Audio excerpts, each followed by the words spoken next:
Hello my dear students. तो बच्चों NCERT based question practice में आज हम करेंगे चैप्टर रेस्पिरेशन इन प्लांट्स, जो कि आपके प्लांट फिजियोलॉजी का पार्ट है। इससे पहले हमने फोटोसिंथेसिस इन हायर प्लांट्स को कंप्लीट किया, जिसमें हमने हर तरह के क्वेश्चन प्रैक्टिस भी की और साथ साथ में एनसीईआरटी से चैप्टर को रिवाइज भी किया। होपफुली कुछ क्वेश्चंस फोटोसिंथेसिस के आपने खुद से भी सॉल्व किए होंगे और देखा होगा कि किस तरह से उन क्वेश्चंस को करना है। एंड अगर आपके क्वेश्चंस करेक्ट होने लगे हैं तो अच्छी बात है, इसका मतलब आपके कॉन्सेप्ट क्लियर है। बट अगर अभी भी आपके फोटोसिंथेसिस या किसी भी चैप्टर के क्वेश्चंस गलत हो रहे हैं, जो मैं प्रीवियसली कवर कर चुकी हूँ इस सीरीज में, तो you have to revise that chapter. You have to मतलब आपको जो उसके कॉन्सेप्ट वाला पार्ट है वो थोड़ा सा और स्ट्रॉन्ग करना होगा, अपनी सिली मिस्टेक्स पे वर्क करनी होगी। एंड जब भी टाइम मिले, जो भी आपके वीक चैप्टर्स हैं उनका एक क्वेश्चन प्रैक्टिस जरूर किया करो, चाहे से आप उसके 20 क्वेश्चन करो, 30 क्वेश्चंस करो, बट एक टाइम बाउंड क्वेश्चन प्रैक्टिस जरूर करो। धीरे धीरे आपको डेफिनेटली कॉन्फिडेंस आएगा। ठीक है, चलिए तो आते हैं हम नेक्स्ट चैप्टर पे हमारा, that is respiration in plants. अगर आप यहाँ पर एनसीईआरटी में देखें बच्चों इस चैप्टर को, है ना, अगर हम यहाँ पर एनसीईआरटी में देखें तो ये जो चैप्टर है ये ओल्ड एंड न्यू एनसीईआरटी में एग्जैक्टली सेम है, कोई भी चेंज नहीं हुआ है यहाँ पर। एंड रेस्पिरेशन इन प्लांट्स, इस चैप्टर का नाम तो रेस्पिरेशन इन प्लांट्स है, यानी बट ऑब्वियस कि ये हमें ये सिखाता है कि प्लांट्स किस तरह रेस्पिरेशन करते हैं। अच्छा, कई बच्चों के मन में ये भी डाउट होता है कि मैम प्लांट्स को रेस्पिरेशन करने की क्या जरूरत है। प्लांट्स तो फोटोसिंथेसिस कर रहे हैं ना, प्लांट्स एनवायरनमेंट से CO2 ले रहे हैं और O2 बनाकर दे रहे हैं। बट मैं आपको लास्ट चैप्टर में बहुत ही अच्छे से कंपैरिजन करके समझा चुकी हूं कि जितना जरूरी प्लांट्स के लिए फोटोसिंथेसिस है, उतना ही जरूरी प्लांट्स के लिए रेस्पिरेशन भी है। यानी जैसे हम क्या करते हैं, खाना खाने के लिए खाना खाते हैं, हमारा डाइजेस्टिव सिस्टम में जाता है, डाइजेस्ट होता है, एब्जॉर्ब होता है और ब्लड उसे सेल्स को दे देता है। अब सेल्स में जब खाना पहुंचता है तो स्पेशली उसमें जो कार्बोहाइड्रेट्स हैं, ग्लूकोज है ना, वो ग्लूकोज का हमारी सेल्स ऑक्सीडेशन करती हैं, क्या ब्रेक डाउन करती हैं, ग्लाइकोलिसिस, क्रैब्स साइकिल, ETS के थ्रू। तो वो है एक्चुअल रेस्पिरेशन। सिर्फ ब्रीदिंग को रेस्पिरेशन नहीं कहते हमारे में, ब्रीदिंग तो is a part of respiration, but breathing हमारे लिए ऑक्सीजन का सोर्स है। जब हमारी सेल में न्यूट्रिशन हमारे लिए ग्लूकोज का सोर्स है, जब हमारी सेल में ग्लूकोज एंड ऑक्सीजन दोनों पहुंच गए तो वहां पर रेस्पिरेशन, फूड के ब्रेकडाउन का जो प्रोसेस होगा उसे ही आप रेस्पिरेशन कहते हैं। ठीक है, रेस्पिरेशन हमेशा ध्यान रखना, पहले मैं ह्यूमंस की बात करूं फिर प्लांट्स पर आऊंगी। तो respiration is not only breathing. What is the ultimate purpose of respiration? Respiration is actually the breakdown of food, is actually the oxidation of food, जिसमें फूड को तोड़कर उससे ATP बनानी है और उस ATP को सेल अपने जो भी उसके वर्क है, एक्टिविटीज है, उनमें यूज करेगी। क्योंकि बिना एनर्जी के सेल इज नथिंग।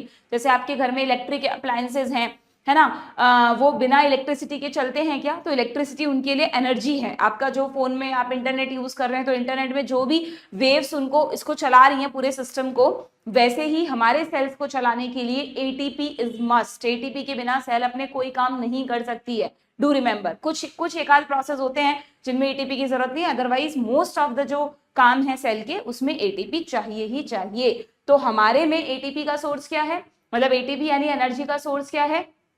फूड का ब्रेकडाउन। उसी फूड के ब्रेकडाउन को आप रेस्पिरेशन कह रहे हैं। एग्जैक्टली वैसे ही क्या प्लांट्स को रेस्पिरेशन करने की जरूरत नहीं पड़ेगी? बताओ, फोटोसिंथेसिस से प्लांट्स ने सिर्फ अपने लिए ग्लूकोज बनाया है बच्चों। एक प्लांट सेल को इमेजिन करो जिसमें क्लोरोप्लास्ट है, उसने ग्लूकोज बना के तैयार कर दिया। सेल को कहा लो भाई तुम खाना नहीं खा सकते, प्लांट्स को खाना खाने की जरूरत नहीं है ना, तो प्लांट्स अपने न्यूट्रिएंट्स कहाँ से गेन करते हैं? या तो मिट्टी से मिनरल्स वगैरह लेते हैं या फिर फोटोसिंथेसिस से ग्लूकोज बनाते हैं। तो अब इस सेल ने ग्लूकोज तो बना लिया, but this is not ATP। अभी ATP कहाँ बनी?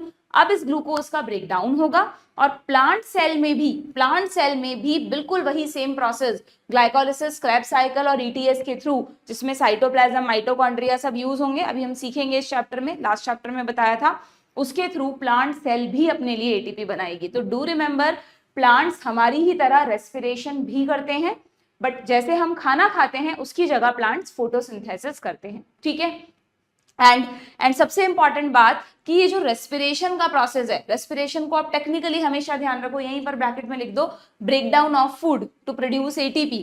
ये जो रेस्पिरेशन का प्रोसेस है यानी फूड के ब्रेकडाउन का प्रोसेस है, ये सभी ऑर्गेनिजम्स में सेम है। अगर हम एरोबिक, वैसे आपको पता है दो तरह के ऑर्गेनिजम्स होते हैं, इसी चैप्टर में दे रखा है, एरोबिक एंड एनारोबिक। एरोबिक जिनको फूड के ब्रेकडाउन के लिए ऑक्सीजन की जरूरत है, एनारोबिक जिनको ऑक्सीजन की जरूरत नहीं है वैसे ही वो फूड का ब्रेक डाउन कर सकते हैं, वो एनारोबिक होते हैं। ठीक है, तो अभी एनारोबिक को तो साइड में रख दो तुम। Most of the organisms aerobic है। एनारोबिक में तो कौन आता है, कुछ फंजाई आते हैं, कुछ बैक्टीरिया आते हैं, दैट्स इट। बाकी जो पूरे 5 किंगडम्स हैं हमारे मेन, उनमें सारे प्लांट, सारे animals, most of the protista, most of the bacteria, most of the fungi, ये सब तो एरोबिक है, एयर के प्रेजेंस में ग्रो करते हैं। एयर इनके लिए जरूरी है, ऑक्सीजन इनके लिए जरूरी है। तो अगर हम मोस्ट ऑफ द ऑर्गेनिजम्स की बात करें बच्चों, तो सरप्राइजिंगली उन सभी में रेस्पिरेशन का प्रोसेस बिल्कुल सेम है। ठीक है, बैक्टीरिया में थोड़ा अलग होता है क्योंकि वहां पर सेल ही अलग है, प्रोकैरियोटिक सेल। अदरवाइज जो यूकैरियोट्स हैं उनमें रेस्पिरेशन का basic process is exactly same, जो कि मैंने आपको लास्ट चैप्टर में भी बताया था। यहाँ भी एक बार रिवाइज कर लो, तभी आप इस चैप्टर पे आगे बढ़ेंगे कि अगर ये एक सेल है, ये सेल कोई भी हो सकती है, कोई भी यूकैरियोटिक सेल है, चाहे वो प्रोटिस्टा है, फंजाई है, प्लांट है, एनिमल है, if it is eukaryotic cell, तो जैसे ही इस यूकैरियोटिक सेल को ग्लूकोज मिलेगा, क्या मिलेगा, ग्लूकोज मिलेगा, जो इसके लिए एनर्जी का सोर्स है, तो ये ग्लूकोज का क्या करेगी, ग्लाइकोलाइसिस करेगी। सबसे पहला प्रोसेस होगा ग्लाइकोलाइसिस, जो हमेशा साइटोप्लाज्म में ही होता है, ध्यान रखना, यही साइटोप्लाज्म में। इसके लिए बहुत तरह के एंजाइम्स होते हैं। ग्लाइकोलाइसिस कोई एक स्टेप प्रोसेस नहीं है, ग्लाइकोलाइसिस में 10 स्टेप्स होते हैं अलग अलग, जो कि आप पढ़ते हैं इसी चैप्टर में। एक कॉम्प्लेक्स सा चार्ट है ना, ये रहा, जो आपको थोड़ा टफ लगता है, ये रहा, ये पूरा चार्ट। ठीक है, ये ग्लाइकोलाइसिस का चार्ट है। तो यहाँ पर आपको ये पूरा इतने फॉर्म में होता है। यहाँ तो मैंने एक ही स्टेप में लिख दिया कि ग्लूकोज का ग्लाइकोलाइसिस हुआ और उससे क्या बन गया, उससे बन गया पायरुवेट। पायरुविक एसिड को पायरुवेट पीए लिख सकते हैं। ठीक है, ग्लूकोज में 6 कार्बन होते हैं जबकि पायरुवेट में 3 कार्बन होते हैं। तो बट ऑब्वियस इसके कितने मॉलिक्यूल बने होंगे बैलेंस करने के लिए, 2 मॉलिक्यूल्स बने होंगे। ठीक है, हम बात कर रहे हैं हर उस ऑर्गेनिज्म की जो एरोबिक रेस्पिरेशन करता है, हर उस ऑर्गेनिज्म की जो एरोबिक रेस्पिरेशन करता है, चाहे वो प्लांट हो, चाहे एनिमल हो या कोई और, अगर वो यूकैरियोट है तो सब में फूड के ब्रेकडाउन का प्रोसेस एग्जैक्टली सेम है। तो चैप्टर का नाम रेस्पिरेशन इन प्लांट्स है, बट इस चैप्टर में जो प्रोसेस आप पढ़ते हैं वो आपको ध्यान रखना है, सब में एक जैसा है। ठीक है, अब ये जो पायरुविक एसिड बना बच्चों, पायरुवेट बना, इस पायरुवेट का क्या होता है, it will enter into mitochondria. ये कहाँ चला जाता है, ये माइटोकॉन्ड्रिया के अंदर चला जाता है। आपको पता है mitochondria is the power house of cell. एक सेल में एक ही माइटोकॉन्ड्रिया होता है क्या बच्चों, नेवर, ऐसा कोई जरूरी नहीं है। एक सेल में खूब सारे माइटोकॉन्ड्रिया होते हैं, डिपेंडिंग ऑन कि सेल को कितने एटीपी की जरूरत है। जो सेल ज्यादा एनर्जी कंज्यूमिंग प्रोसेस में यूज होती है, जो ऑर्गन्स, उनकी सेल्स में माइटोकॉन्ड्रिया बहुत सारे होते हैं, 8, 10, 15, 20 कितने भी हो सकते हैं एक सेल में।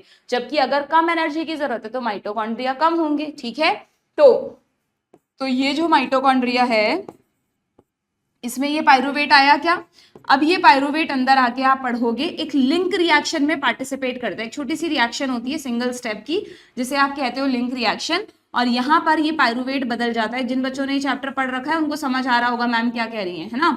तो पायरुवेट किस में बदल गया, एसिटाइल को ए में। पायरुवेट 3 कार्बन कंपाउंड है, ये सब काम आएगा अभी आपको क्वेश्चंस करने में। और एसिटाइल को ए 2 कार्बन कंपाउंड है।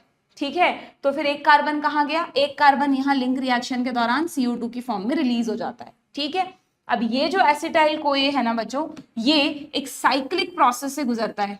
ठीक है, ये मतलब एक्चुअली में क्या होता है, ये यहाँ पर OAA के साथ रिएक्ट करता है, दोनों रिएक्ट करते हैं, फिर पहले सिट्रिक एसिड बनता है और उसके बाद तरह तरह के अलग अलग कंपाउंड्स बनते जाते हैं और लास्ट में OAA रीजनरेट हो जाता है। बिल्कुल वैसे ही जैसा हमने फोटोसिंथेसिस में कहा था ना कि केल्विन साइकिल को शुरू किया था RUBP ने और लास्ट में RUBP रीजनरेट हो गया था, so it is a cyclic process. वैसे ही ये दोनों इस साइकिल को शुरू कर रहे हैं, जिसमें से एसिटाइल को ए तो कहां से बन के आएगा, ग्लूकोज से पायरुवेट बनेगा, पायरुवेट से एसिटाइल को ए बनेगा, और OAA कैसे बनेगा, oxalo acetic acid 4 carbon compound, ये बनेगा इसी साइकिल के एंड प्रोडक्ट के तौर पे, मतलब इसका रीजनरेशन हो जाएगा। तो ये फर्स्ट मेंबर भी है OAA साइकिल का और लास्ट मेंबर भी है। ठीक है, तो ये जो साइकिल हो रहा है ना, इस साइकिल का नाम है बच्चों, इस साइकिल का नाम है क्रैब साइकिल।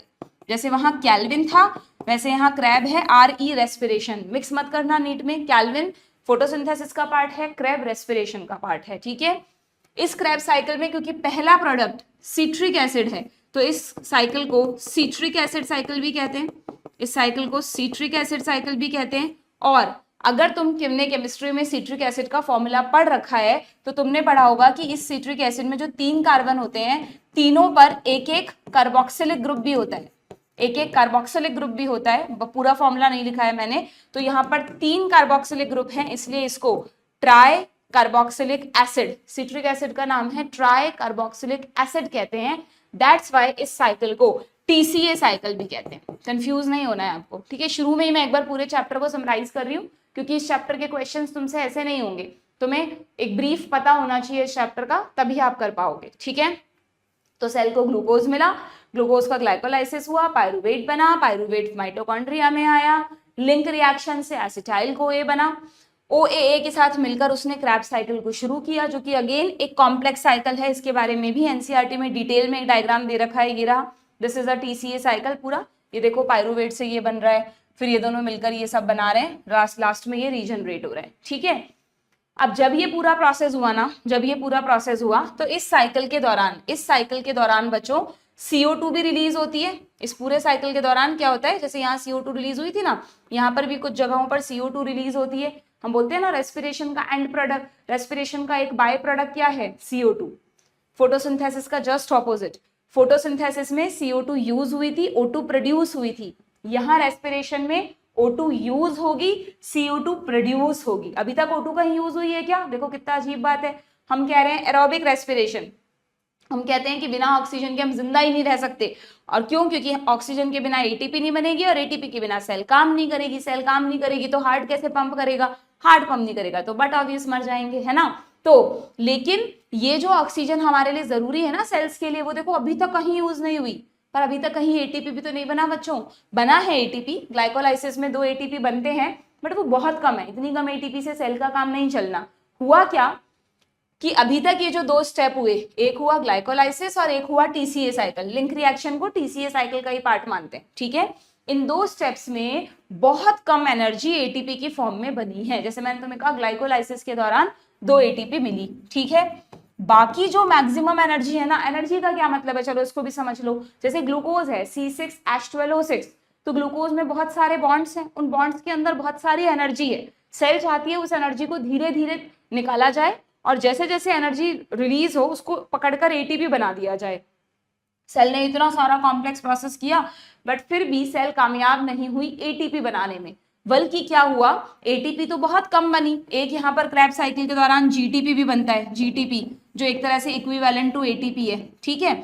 लेकिन हुआ क्या कि जो ज्यादातर एनर्जी थी ना, वो रुपीस की जगह डॉलर में प्रोड्यूस हो गई। डॉलर आपको पता ही है क्या होते हैं, यहाँ पर भी NADH2 बन गया, 2 बनते हैं, यहाँ पर भी NADH2 बन गया, और यहाँ पर सिट्रिक एसिड साइकिल और लिंक रिएक्शन वगैरह इस पूरे के दौरान कई सारे अलग अलग NADH2 बने। हम कैलकुलेशन वाला पार्ट बाद में देखेंगे कि कितने बन रहे हैं, तो मैं सिर्फ बता रही हूँ तुमको एक बार, ठीक है। तो सिट्रिक एसिड साइकिल के दौरान CO2 रिलीज हुई, GTP बना, that is in the form of ATP, but वो नेग्लिजिबल है।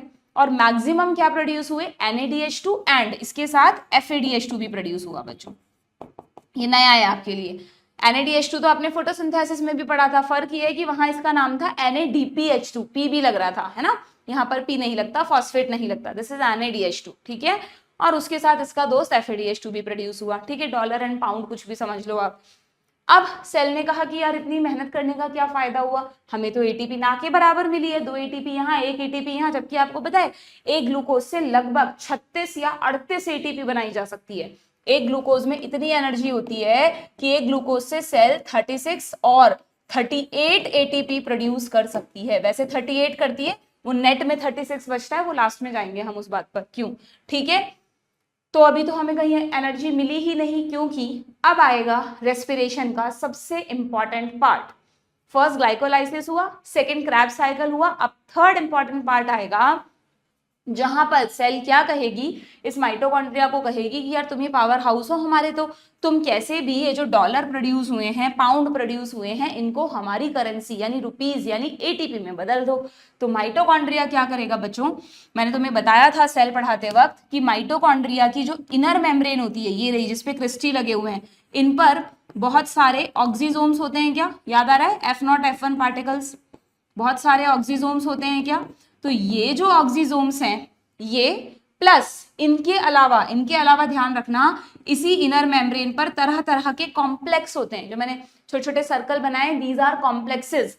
जितने भी ये चीजें हैं, ये सब कहलाती है, जैसे किसी को कहते हैं, इसको नहीं लेबल कर रही हूं मैं, जस्ट आपको समझाने के लिए लिख रही हूँ, ठीक है। इस पूरी इनर मेम्ब्रेन पर तरह तरह के, जैसे आप याद करो इससे पहले वाले चैप्टर में थाइलेकॉइड की मेम्ब्रेन थी और उस मेम्ब्रेन पर फोटोसिस्टम्स थे, बिल्कुल वैसे ही यहाँ पर क्लोरोप्लास्ट की मेम्ब्रेन नहीं देख रहे हम, माइटोकॉन्ड्रिया की मतलब सॉरी थाइलेकॉइड की मेम्ब्रेन नहीं है ये, थाइलेकॉइड तो अंदर होता अगर ये क्लोरोप्लास्ट होता, तो खुद माइटोकॉन्ड्रिया की ही जो इनर मेम्ब्रेन है, जो फोल्डेड है सरफेस एरिया बढ़ाने के लिए, जिसमें क्रिस्टी बने हुए हैं, इस पूरी इनर मेम्ब्रेन पर खूब सारे कॉम्प्लेक्सेस हैं जिनका नाम है complexes first to complex fifth, first second third fourth fifth, ऐसे 5 अलग अलग, मैं तो ऐसे समझाती हूँ बच्चों को कि यूं समझ लो कि इस पूरी इनर मेम्ब्रेन पर एक ऑफिस है, करेंसी एक्सचेंज डिपार्टमेंट, जहां पे डॉलर को रुपीज में बदला जाएगा, और उस ऑफिस में 5 फ्लोर्स हैं अलग अलग, ठीक है।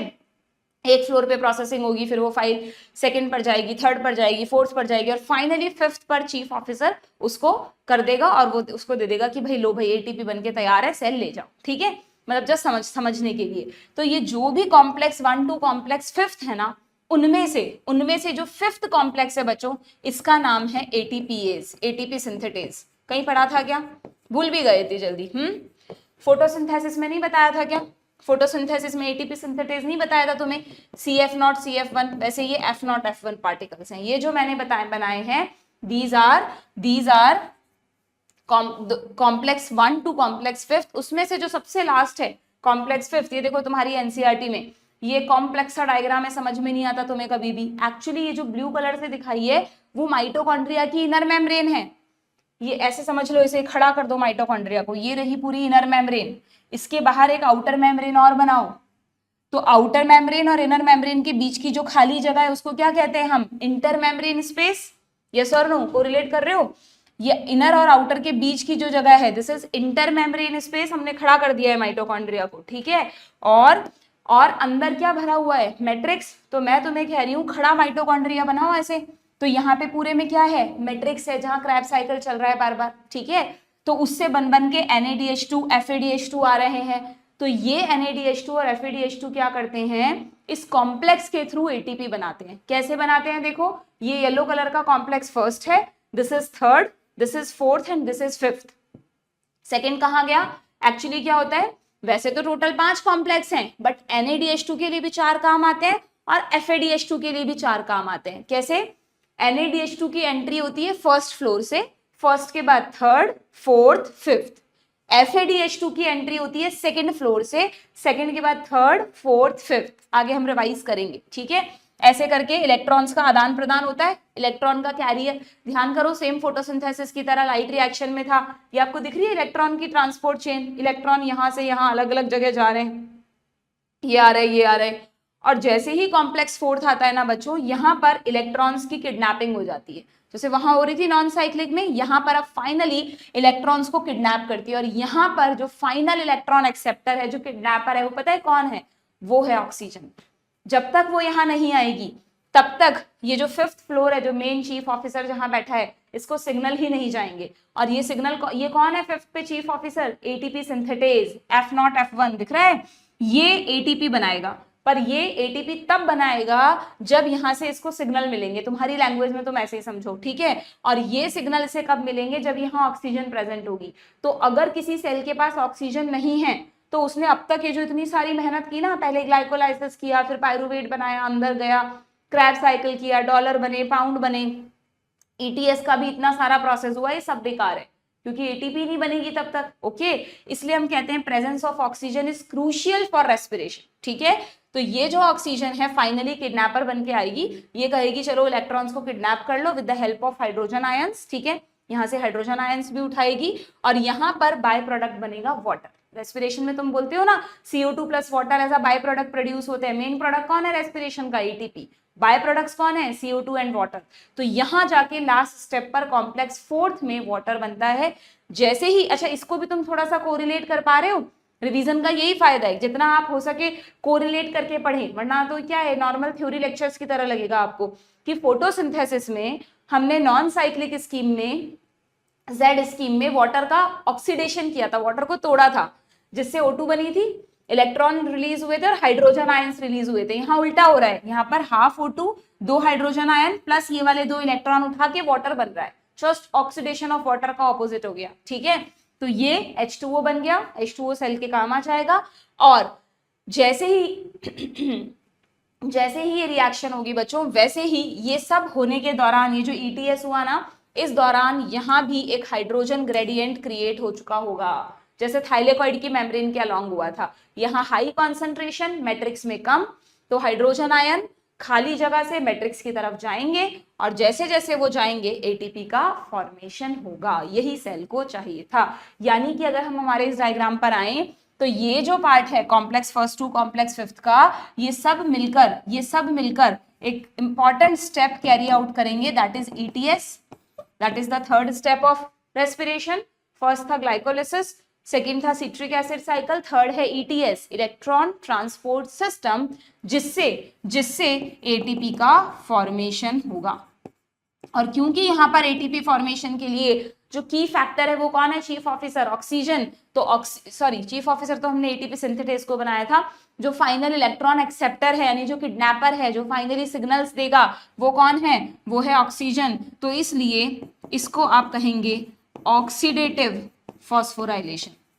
याद करो, फोटोसिंथेसिस में जब ETS हो रहा था तो आपने ETS को नाम दिया था फोटोफॉस्फोराइलेशन, लिखवाया था मैंने NCERT में, साइक्लिक एंड नॉन साइक्लिक। यहाँ पर एक ही तरह का ETS होगा, कोई साइक्लिक नॉन साइक्लिक नहीं है।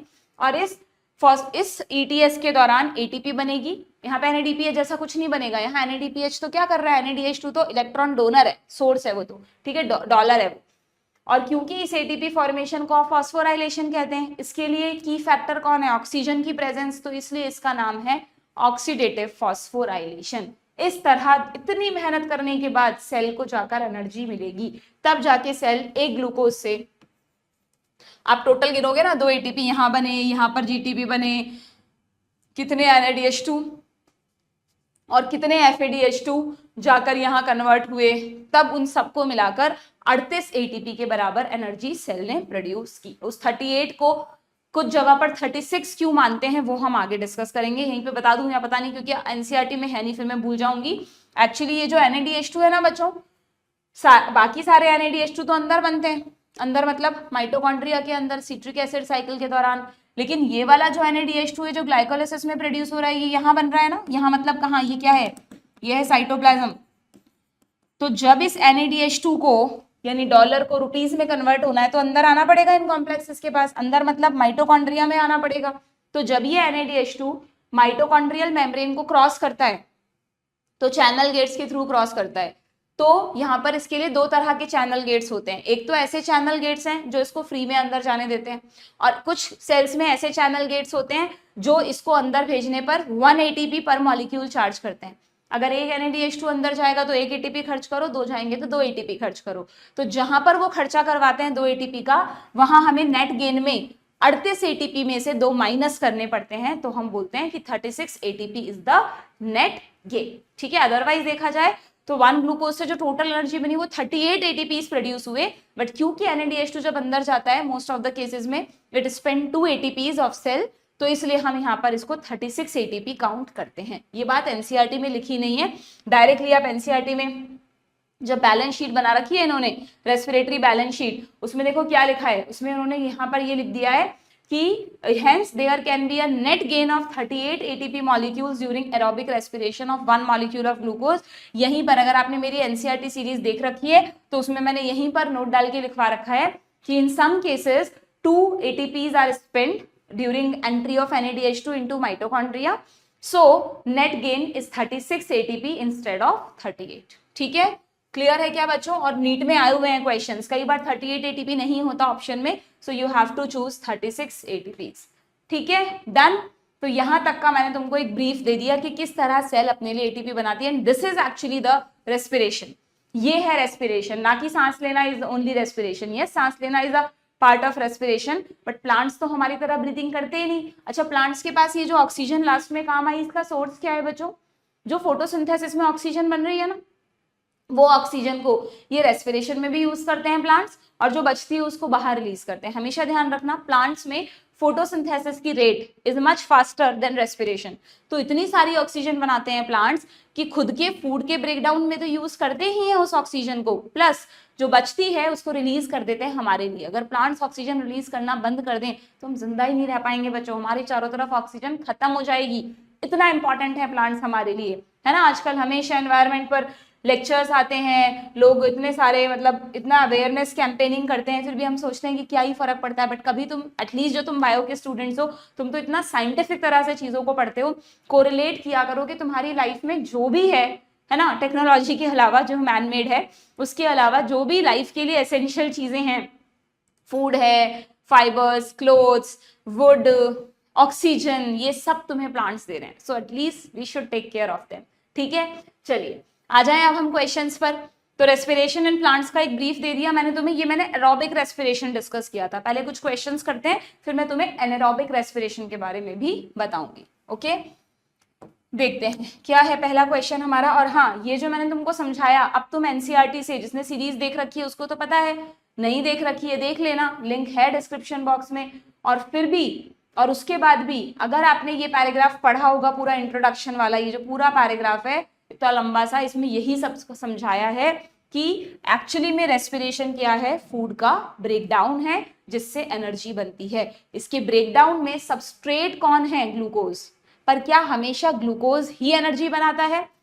फर्स्ट प्रेफरेंस हमेशा ग्लूकोज को दी जाती है, कोई भी लिविंग ऑर्गेनिज्म हो। बट अगर किसी वजह से सेल के पास ग्लूकोज नहीं है, कम होने लग गया, तो सेल, ध्यान रखना, ग्लूकोज की जगह प्रोटीन्स को भी यूज कर सकती है, फैट्स को भी यूज कर सकती है। प्रोटीन्स का भी ब्रेकडाउन होता है, फैट्स का भी ब्रेकडाउन होता है। इवन प्लांट्स में ऑर्गेनिक एसिड्स होते हैं तरह तरह के, malic acid, aspartic acid, oxaloacetic acid, इनका भी ब्रेकडाउन कर सकती है। ठीक है, तो इन सबको कहते हैं बच्चों, मेन तो कौन है, मेन तो कार्बोहाइड्रेट है, की सबस्ट्रेट ग्लूकोज। बट ग्लूकोज के अलावा ये भी सबस्ट्रेट हैं, इनका भी ब्रेकडाउन होता है। जैसे नहीं होता हमारे में, ह्यूमंस में, कि अगर कोई बहुत लॉन्ग टाइम से फास्टिंग स्टेज पर है, कोई अनशन पे बैठा है, या कोई ऐसी जगह फंस गया जहां खाना ही नहीं मिल रहा उसको किसी भी तरह का, तो वो वीक होने लग जाएगा, पतला दुबला होने लग जाएगा, क्योंकि उसकी बॉडी में ग्लूकोज नहीं बचा। तो अब उसकी बॉडी फैट्स का ब्रेकडाउन करना शुरू कर देती है, और फैट्स का लॉस होगा बॉडी से, तो बट ऑब्वियस वेट घटेगा। ठीक है, डन है क्या? चलिए, तो अब मुझे बताइए यहाँ पे इस क्वेश्चन का आंसर क्या पूछा है तुमसे, क्या हुआ? Release of energy by breaking down of carbon carbon bond. मैंने कहा ना कि ग्लूकोज में बॉन्ड्स टूट रहे हैं एक तरह से यहाँ पे, of various organic molecule, not only glucose, protein में भी बॉन्ड टूट सकते हैं, फैट में, ऑर्गेनिक एसिड में, by oxidation process for cellular use is known as. कितनी टिपिकल डेफिनेशन दे दी इन्होंने, कि जिस प्रोसेस में कार्बन कार्बन बॉन्ड टूटते हैं, किसके carbon carbon bond? Organic molecules के। कैसे टूटते हैं? By the process of oxidation. उसे क्या कहते हैं? तो now you know it is respiration. वैसे अगर तुमने ध्यान से पढ़ा है तो एनसीईआरटी में एग्जैक्ट डेफिनेशन लिखी हुई है। ठीक है, ठीक है, चलो भाई आगे बढ़ते हैं। नेक्स्ट क्वेश्चन क्या है, ये याद है सबको? फोटो रेस्पिरेशन लास्ट चैप्टर में पढ़ चुके हैं हम। प्लांट्स के लिए waste process, undesired process, plant चाहते ही नहीं ये हो, पर C3 में फिर भी होता है, C4 में नहीं होता। ठीक है, ये ETS है। कंबशन क्या होता है? कंबशन मतलब जब आप फिजिकली किसी चीज को बर्न करते हैं, ऑक्सीडेशन होता है उसका, दैट इज कंबशन। मतलब ऐसा भी कहते हैं, बुक्स में लिखा रहता है कि respiration is a type of combustion. Respiration में भी तो फूड का ब्रेकडाउन हो रहा है, ऑक्सीडेशन हो रहा है, और कंबशन में भी चीजें बर्न होती हैं, ब्रेकडाउन होती हैं। पर फर्क क्या है? कंबशन जब हो रहा है तो वो डिस्ट्रक्टिव प्रोसेस है, एकदम से कोई चीज जल गई और जल के राख बन गई, एनर्जी रिलीज तो हुई हीट की फॉर्म में, बट इस तरह से रिलीज हुई कि हम उस एनर्जी को कहीं स्टोर नहीं कर सकते।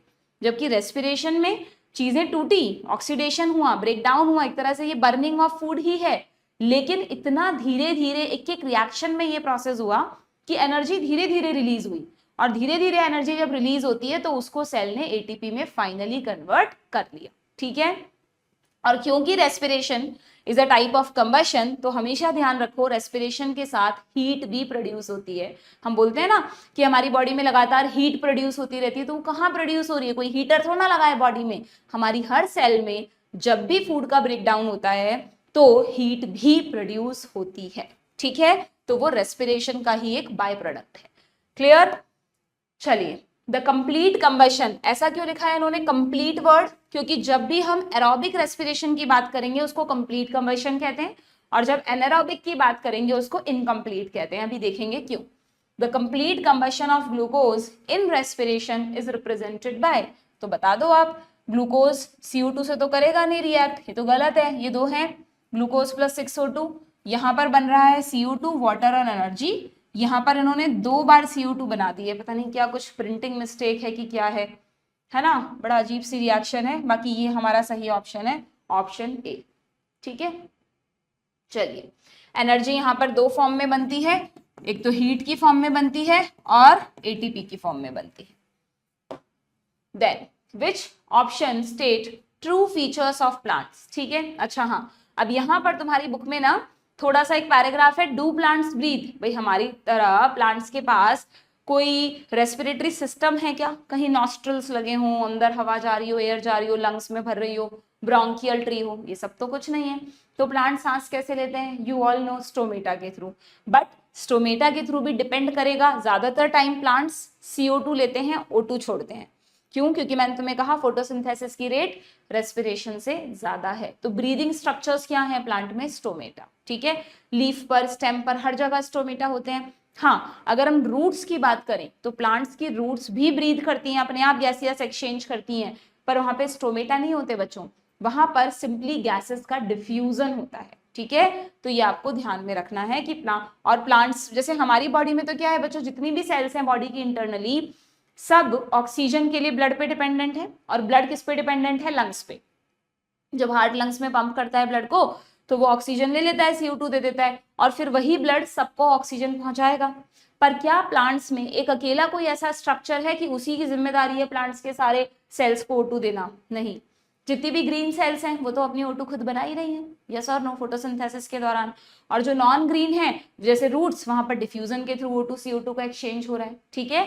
तो प्लांट्स का हर स्ट्रक्चर अपने अपने ऑक्सीजन की नीड खुद पूरी करता है, एक दूसरे पर डिपेंडेंट नहीं है। ये बात यहाँ लिखी है, इस पे क्वेश्चंस बनते हैं। तो ये पूछ रहा है कि और ये पता है आपको लेंटिसल्स क्या होते हैं। वैसे सेकेंडरी ग्रोथ आपके डिटेल में अब रहा नहीं है, लेकिन आपको इतना सा पता होना चाहिए कि जब प्लांट सेकेंडरी ग्रोथ करते हैं, आपने देखा भी होगा आपके चारों तरफ जितने भी वुडी ट्रीज है ना, बड़े बड़े बरगद, अशोका, नीम, इन सब के ट्रीज हैं, आप उन पे देखना, जो ट्रंक है उनका, जो मतलब उनका जो मेन स्टेम है ब्राउन, उसमें आपको क्रैक्स पड़े हुए दिखते हैं, वो क्रैक्स ही उनके लेंटिकल्स हैं। ये जो लेंटिकल्स हैं ये एक तरह के पोर्स होते हैं जिनके थ्रू गैसियस एक्सचेंज होता है, क्योंकि सेकेंडरी ग्रोथ के बाद, वुडी ग्रोथ के बाद स्टोमेटा नहीं रहते, तो फिर गैसियस एक्सचेंज कैसे होता है, लेंटिसल्स से, ठीक है। तो they have stomata and lenticels for gaseous exchange, बिल्कुल ठीक है। They lack breathing mechanism, plants में हमारी तरह एक कोई वेल डेवलप ब्रीदिंग मैकेनिज्म नहीं होता, तो ये भी ठीक है। Unlike animals, plants have no special organ for gaseous exchange. Plants में हमारी तरह special organs हैं क्या, देखो यहाँ लिखा हुआ है कि plants unlike animals have no special organs for gaseous exchange. अब ये तुम तभी कर सकते हो जब तुमने पढ़ा है, अगर तुमने NCERT से नहीं पढ़ा तो इसको पढ़ के तुम्हारे दिमाग में एक थॉट ये भी तो आ सकता था कि ऐसा क्यों लिखा है नो स्पेशल ऑर्गन्स, स्टोमेटा है तो सही प्लांट्स के पास, बट स्टोमेटा कोई ऑर्गन्स थोड़ी ना है बच्चों, stomata are just tiny pores, लिखा है ना, but they have stomata and lenticels for this purpose, ठीक है। तो ये स्टेटमेंट भी बिल्कुल ठीक है, क्लियर, यानी यहां पर ऑल आर करेक्ट, डन। चलिए असर्शन रीजन क्वेश्चन पर आ जाते हैं, सीधा ग्लाइकोलिसिस का क्वेश्चन आ गया क्या, एक मिनट रुक जाओ जरा, ठीक है। तो पहले हम इसके क्वेश्चन देखते हैं, देखना। असर्शन है ग्लाइकोलाइसिस अकर इन साइटोप्लाज्म, अभी बताया मैंने आपको ग्लाइकोलाइसिस साइटोप्लाज्म में होता है, ठीक है भाई। Enzymes for glycolysis are found in cytoplasm, but obvious it is common in aerobic as well as anaerobic respiration, yes this is also true। यानी यहाँ पर assertion कह रहा है कि भाई ग्लाइकोलाइसिस का जो प्रोसेस है वो साइटोप्लाज्म में होता है, और रीजन कह रहा है कि इसके एंजाइम्स भी वहां पर होते हैं और ये कॉमन प्रोसेस है, ठीक है। दोनों लाइन सही हैं, बट रीजन इसका कोई वैलिड एक्सप्लेनेशन नहीं लग रहा, ठीक है। यहां तक तो फिर भी ठीक लग रहा था मुझे कि भाई ग्लाइकोलाइसिस साइटोप्लाज्म में क्यों होता है, तो ये कह रहा है कि भाई जो एंजाइम्स हैं वो भी साइटोप्लाज्म में होते हैं, है ना। बट इन्होंने फिर ये लाइन क्यों लिख दी, इस लाइन का इससे कोई रिलेशन नहीं है, या तो इस क्वेश्चन में कुछ मिस्टेक है, क्योंकि अगर ये यहां तक है तब तो आप ठीक है, करेक्ट एक्सप्लेनेशन वाले ऑप्शन पे जा सकते हैं, ठीक है। हालांकि इसके साथ ना इसको ऐड करने का कोई सेंस नहीं बन रहा बच्चों, तो हम इसको इन्हीं दोनों के थ्रू करते हैं। तो इसके बेसिस पर ये एक करेक्ट एक्सप्लेनेशन है कि भाई ग्लाइकोलिसिस क्यों होता है साइटोप्लाज्म में, क्योंकि उसके एंजाइम्स भी साइटोप्लाज्म में ही होते हैं, ठीक है। अच्छा, अब नेक्स्ट क्वेश्चन पर आते हैं। चलो पहले इसके बारे में बता दूं कि भाई ऐसा क्यों है कि ग्लाइकोलिसिस एक कॉमन प्रोसेस है। आप अपनी बुक में लिख भी लेना, ग्लाइकोलिसिस का एक और नाम है कॉमन पाथवे। लिखा हुआ है क्या? यहाँ लिख लो स्लैश करके कॉमन पाथवे। और या फिर ग्लाइकोलिसिस का एक और नाम है ईएमपी पाथवे। 3 साइंटिस्ट ने इस पाथवे के बारे में हमको बताया था, E for Embden, M for Meyerhof, P for Parnas, इसलिए इसको ईएमपी पाथवे भी कहते हैं। ग्लाइकोलिसिस ईएमपी पाथवे या कॉमन पाथवे। अब कॉमन पाथवे क्यों है ये? एरोबिक और एनारोबिक दोनों रेस्पिरेशन में क्यों होता है, समझना। ये जो मैंने तुमको अभी डायग्राम के थ्रू पूरा एरोबिक रेस्पिरेशन समझाया था बच्चों, अगर हमें एनारोबिक देखना है, तो एनारोबिक में सिर्फ इतना सा फर्क है कि अगर ये एक यूकैरियोटिक सेल है, बात हो रही है एनारोबिक प्रोसेस की, ठीक है। एनारोबिक यूकैरियोट्स में बहुत ही कम, मुश्किल से कुछ फंजाई में होता है, बाकी प्रोकैरियोट्स में बैक्टीरिया में होता है, ठीक है। तो अगर एनारोबिक रेस्पिरेशन की हम बात कर रहे हैं तो एनारोबिक रेस्पिरेशन में क्या होगा, रुको जरा 1 मिनट रुको, क्योंकि एनारोबिक रेस्पिरेशन किस में होता है, या तो कुछ बैक्टीरिया में या तो कुछ फंजाई में। सारे फंजाई एनारोबिक नहीं होते, सारे बैक्टीरिया भी एनारोबिक नहीं होते, दोनों में एरोबिक भी होते हैं, ठीक है। तो अगर बैक्टीरिया की सेल है तो एक प्रोकैरियोटिक सेल होगी, और अगर फंजाई की सेल है तो एक यूकैरियोटिक सेल होगी, यस और नो। पर दोनों की ही सेल में साइटोप्लाज्म तो होगा ना, या नहीं होगा? साइटोप्लाज्म तो लगभग एक जैसा ही होता है।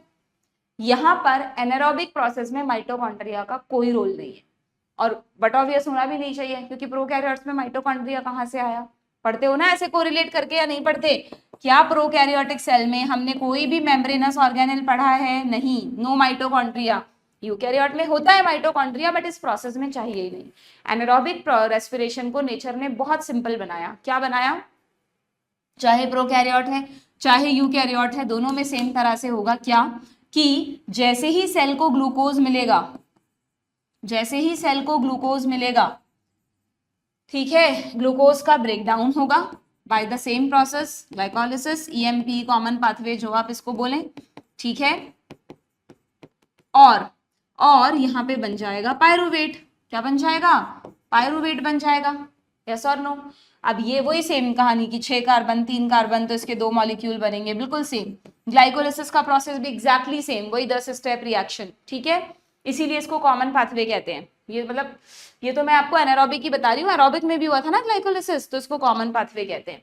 अब क्या होगा कि ये जो पायरुवेट है ना बच्चों, ये माइटोकॉन्ड्रिया में जाएगा ही नहीं, क्योंकि यहाँ पर एनारोबिक रेस्पिरेशन करना है, ऑक्सीजन है ही नहीं इनके पास। नेचर ने इनको अडेप्टेशन दिया है कि क्या कोई ऑर्गेनिज्म दुनिया में ऐसा है क्या जो बिना ऑक्सीजन के भी जिंदा रह सकता है। जिंदा रहने का मतलब क्या कि उसकी सेल्स काम करती रहें, काम करने का मतलब क्या कि वो एटीपी बनाता रहे, बिना ऑक्सीजन के भी एटीपी बन जाए। तो यस, ऐसे ऑर्गेनिज्म हैं, बहुत लिमिटेड हैं बट हैं।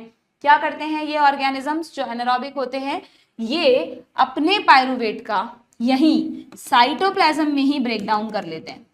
और ये ब्रेकडाउन 2 तरह का होता है।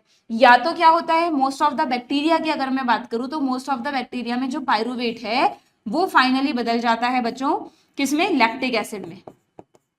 लैक्टोबैसिलस का नाम किसने नहीं सुना होगा, सबको पता है। लैक्टिक एसिड, लैक्टोबैसिलस, दही बनाने वाले बैक्टीरिया।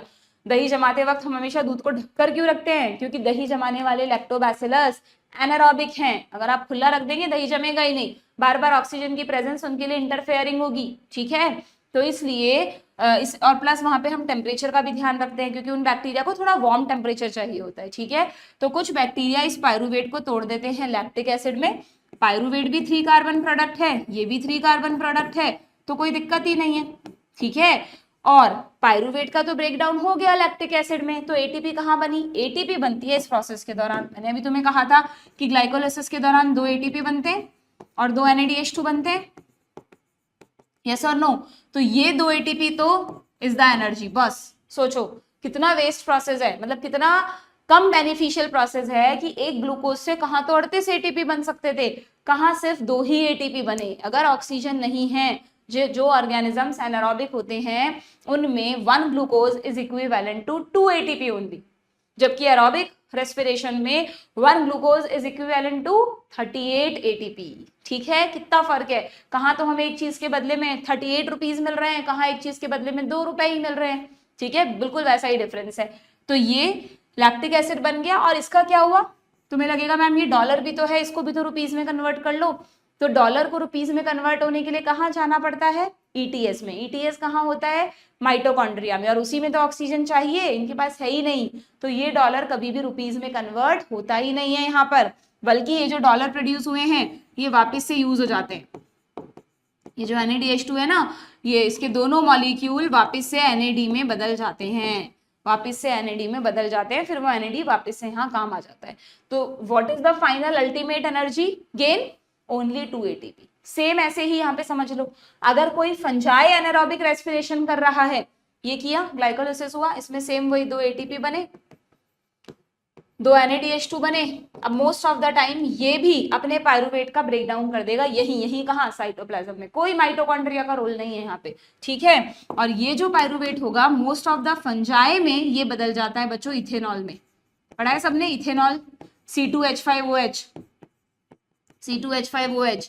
अब इथेनॉल तो 2 कार्बन कंपाउंड है, जबकि ये 3 कार्बन कंपाउंड है। तो इसका मतलब यहाँ साथ में एक CO2 भी प्रोड्यूस होती है। तो या तो बाय प्रोडक्ट होगा लैक्टिक एसिड अकेला जो कि 3 कार्बन कंपाउंड है, या जब भी इथेनॉल बनेगा साथ में CO2 बनेगी। बहुत आसान है याद रखना। कई बार हमें कंफ्यूजन होता है कि मैम कैसे याद रखें कि CO2 यहाँ बन रही है कि यहाँ बन रही है। तो अगर कार्बन का नंबर याद है तो इजीली याद कर सकते हो। ठीक है, बोलते हो ना आप इथेनॉल, ये रहा अल्कोहल, यीस्ट, अल्कोहल्स बनाने में यीस्ट काम आता है, yeast is the fungi, yeast is the fungi. पूरी baking industry, brewing industry, CO2 बनना, CO2 के बनने की वजह से ब्रेड वगैरह जो बेकिंग इंडस्ट्री है वो सॉफ्ट होते हैं, डोसा वगैरह सॉफ्ट होते हैं ईस्ट के स्पोर डालने पर। क्यों, क्योंकि ये प्रोसेस हो रहा है वहां पे, यही एनारोबिक रेस्पिरेशन हो रहा है। और इसी एनारोबिक रेस्पिरेशन में ये वाला जो पार्ट हुआ ना, जब पायरुवेट लैक्टिक एसिड में बदला या पायरुवेट इथेनॉल में बदला, इसी में ये सेम वही 2 ATP is the main energy gain, और ये जो है NaDH2 ये यहाँ यूज हो जाएगा, सेम बिल्कुल सेम, कोई डिफरेंस नहीं है। ये जो NaDH2 है इसके दोनों मॉलिक्यूल यूज हो जाएंगे, NAD+ बन जाएगा, H+ वगैरह हट जाएगा। ठीक है, तो ये वाला जो पार्ट है ना बच्चों, इसी को फर्मेंटेशन कहते हैं। बुक्स में लिखा रहता है कि एनारोबिक रेस्पिरेशन और फर्मेंटेशन एक ही बात है, बिल्कुल एक ही बात है। अगर एनारोबिक रेस्पिरेशन हो रहा है तो ग्लाइकोलाइसिस तो होगा ही होगा। ग्लाइकोलाइसिस के बाद जो पायरुवेट बना, उस पायरुवेट का क्या करे सेल, कहाँ इकट्ठा करे उस पायरुवेट एसिड को, तो उसके ब्रेकडाउन की जरूरत है। तो उस पायरुवेट को माइटोकॉन्ड्रिया में तो भेजना नहीं है, तो वो पायरुवेट वहीं पर साइटोप्लाज्म में या तो लैक्टिक एसिड में बदल जाएगा या तो इथेनॉल में बदल जाएगा। अच्छा, ये कोई नियम नहीं है कि इथेनॉल यीस्ट में, फंजाई में ही बनेगा, कुछ बैक्टीरिया भी होते हैं जिनमें इथेनॉल बनता है। ठीक है, अगर हमारी ह्यूमन में आपने पढ़ा होगा, हमारी जो मसल सेल्स हैं जब वो एनारोबिकली रेस्पिरेशन करने लगती हैं, थक जाते हैं, लैक्टेट बन जाता है, तो ये ह्यूमंस में भी हो सकता है। तो ऐसा नहीं है कि क्लियर कट मैंने 2 कर दिया कि फंजाई में हमेशा यही होगा और बैक्टीरिया में हमेशा ये होगा, कि मैंने आपको एग्जाम्पल देकर समझाया है। ठीक है, तो इस वाले फर्मेंटेशन को बोलते हैं लैक्टिक एसिड फर्मेंटेशन, क्योंकि यहाँ फाइनल प्रोडक्ट क्या है, लैक्टिक एसिड। और इस वाले प्रोसेस को बोलते हैं अल्कोहलिक फर्मेंटेशन, क्योंकि यहाँ पर फाइनल प्रोडक्ट क्या है, अल्कोहल। पूरी अल्कोहलिक इंडस्ट्री इसी प्रोसेस पर बेस्ड है। बस उसमें क्या करते हैं अल्कोहलिक इंडस्ट्री में, एक बड़ा सा कंटेनर होता है, वेसल होता है, फर्मेंटर्स। उन फर्मेंटर्स में कोई भी ग्लूकोज का सोर्स भर दो, सीरियल्स डाल दो, ग्रेप का जूस डाल दो, है ना, बहुत सारी तरह तरह की चीजें होती है रॉ मटेरियल, और उसके अंदर यीस्ट के स्पोर डाल दो और उसको एनारोबिकली पूरा ढक दो। तो यीस्ट क्या करेगा, ग्लूकोज को कंज्यूम करेगा, अपने अंदर लेगा तो उसका ब्रेक डाउन होगा, ब्रेकडाउन के बाद फर्मेंटेशन होगा, तो क्या बनेगा, अल्कोहल और CO2 बनेगी। उस अल्कोहल को बाद में इकट्ठा कर लो। ठीक है, तो बस इस तरह से ये प्रोसेस होता है। समझ आ गया एनारोबिक रेस्पिरेशन क्या है, और ये भी समझ आ गया कि क्यों ग्लाइकोलाइसिस को कॉमन पाथवे बोलते हैं, क्योंकि ये एनारोबिक रेस्पिरेशन में भी होता है और ये एरोबिक रेस्पिरेशन में भी होता है। ठीक है, चलो भाई देखें जरा, कहाँ है हमारा क्वेश्चन, क्या था।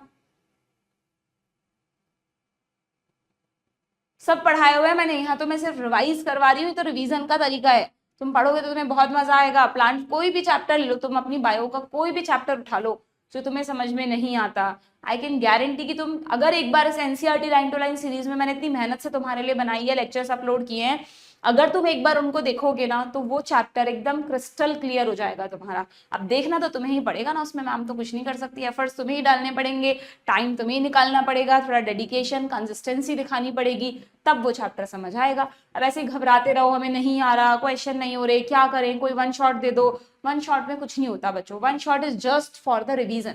बहुत सारे बच्चे कहते हैं मैम वन शॉट दे दो, वन शॉट में क्या कर लोगे तुम, देखकर में समझ नहीं आता, तुम्हें लगता है कि एक दिन में एक चैप्टर एक शॉट से निपटा लिया तो हो गया काम। अगर ऐसे तैयारी होती तो पता नहीं कितने अब तक नीट क्रैक कर जाते, है ना। NEET is not that exam. हाँ ठीक है, वन शॉट आप देख सकते हो जब आपको रिवीजन करना है कि मेरा सब कुछ आता है, कॉन्सेप्ट क्लियर है, क्वेश्चन प्रैक्टिस खूब कर ली, टेस्ट खूब दे लिए, बट मैं चाहता हूँ एक बार चैप्टर को पूरा थॉरोली रिवाइज कर लूँ, कोई करा दे, तब आप देखो वो एंड का काम है। अभी तो अपने कॉन्सेप्ट्स पे पकड़ बनाने के लिए डिटेल लेक्चर्स देखो, खूब भर के क्वेश्चन प्रैक्टिस करो, खूब टेस्ट दो, गलतियां करो उनको सुधारो, this is the only way to crack NEET. ठीक है, चलिए तो ये क्वेश्चन तो हो गया था हमारा। नेक्स्ट पर आते हैं हम, which of these statement about glycolysis is true. True statement बताना है, बता दो भाई। In aerobic organism it is the only process in respiration. Aerobic में it is the only process नहीं, एरोबिक में इसके बाद वो भी तो होगा क्रैब साइकिल, फिर वो भी तो होगा ईटीएस। ठीक है, in this process glucose undergoes complete oxidation to form pyruvic acid. यहां पर ग्लाइकोलिसिस में ग्लूकोज का कंप्लीट ऑक्सीडेशन हो जाएगा। ग्लाइकोलिसिस में कभी भी कंप्लीट ऑक्सीडेशन नहीं होता बच्चों, कंप्लीट ऑक्सीडेशन क्रैब साइकिल और ईटीएस में जाकर पूरा होता है। आप देखो एनसीईआरटी में लिखा हुआ है, एनसीईआरटी में एक लाइन लिखी हुई है, कहां गई ग्लाइकोलिसिस की, हाँ ये रहा। In this process, very very important, in this process glucose undergo partial oxidation। अभी पूरी तरह कहाँ ब्रेक डाउन हुआ, कंप्लीट ब्रेक डाउन हो जाता तो CO2H2O बन जाते कंप्लीट कंबशन की तरह। तो हमेशा ग्लाइकोलिसिस में ऑक्सीडेशन तो बोलते हैं बट पार्शियल, और ये भी ऑक्सीडेशन का मतलब ये नहीं है कि ऑक्सीजन यहाँ यूज हो गई, oxygen is never used in glycolysis, ध्यान रखना। आ रही है क्या ऑक्सीजन कहीं भी यूज इस पूरे प्रोसेस में, नहीं, ग्लाइकोलिसिस में ऑक्सीजन का कोई यूज नहीं है। यहाँ पर एक लाइन लिखी हुई है, कहीं पर ढूंढ लेना तुम। ठीक है, चलिए तो ये भी गलत हो गया। देन अब यहाँ पर है ना, वैसे तो आजकल इस तरह के क्वेश्चंस कम आते हैं बट मैं यहाँ नहीं रिवाइज कराऊंगी, ये मैंने पढ़ा रखा है, आप वहां से पढ़ लेना।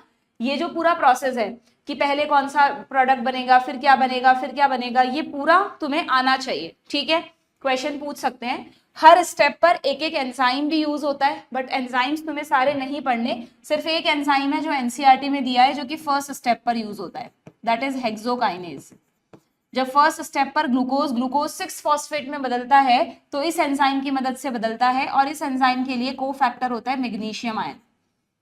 ठीक है, पढ़े थे हमने कोफैक्टर्स, मेटल आयंस, तो ये मैग्नीशियम आयंस। ठीक है, तो ये आपको जरूर ध्यान रखना है, फर्स्ट स्टेप का एंजाइम। वैसे हर स्टेप पर एक ना एक एंजाइम है बट आप सिर्फ हेक्सोकाइनेज को याद रख लो। तो ये कह रहा है कि भाई एंजाइम हेक्सोकाइनेज क्या करता है, फॉस्फोराइलेशन करता है ग्लूकोज का और उसे बदल देता है ग्लूकोज 6 फॉस्फेट में, ये बिल्कुल ठीक है।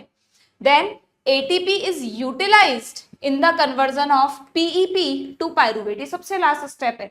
अच्छा तुमने ये देखा है क्या, वैसे तो हम बोल रहे हैं कि ग्लाइकोलिसिस एक एनर्जी प्रोड्यूसिंग प्रोसेस है जिसमें 2 ATP बनेंगे, बट हमेशा ध्यान रखो, मैंने पढ़ाते वक्त बताया है कि ग्लाइकोलिसिस में 2 पार्ट्स होते हैं। ये जो इसका इनिशियल पार्ट है, यहाँ पर आप देख रहे हो ATP कंज्यूम हो रही है, this is ATP consuming step. ये जो फर्स्ट नंबर का स्टेप है और थर्ड नंबर का स्टेप है ना, इस पर ATP हमेशा यूज होती है। शुरू में ही ग्लाइकोलिसिस ने ATP यूज कर लिया, एक यहाँ एक यहाँ, तो टोटल 2 ATP यूज कर लिए। ठीक है, अब आगे जब आप बढ़े, यहां से बनना शुरू हुआ फोर्थ, एक मिनट रुक जाओ जरा, हाँ इसको भी एक स्टेप मानते हैं, 5, दिस इज 6, 7, नहीं यहाँ पर एक स्टेप मिसिंग है बच्चों, यहाँ पर एक स्टेप मिसिंग है तुम्हारा,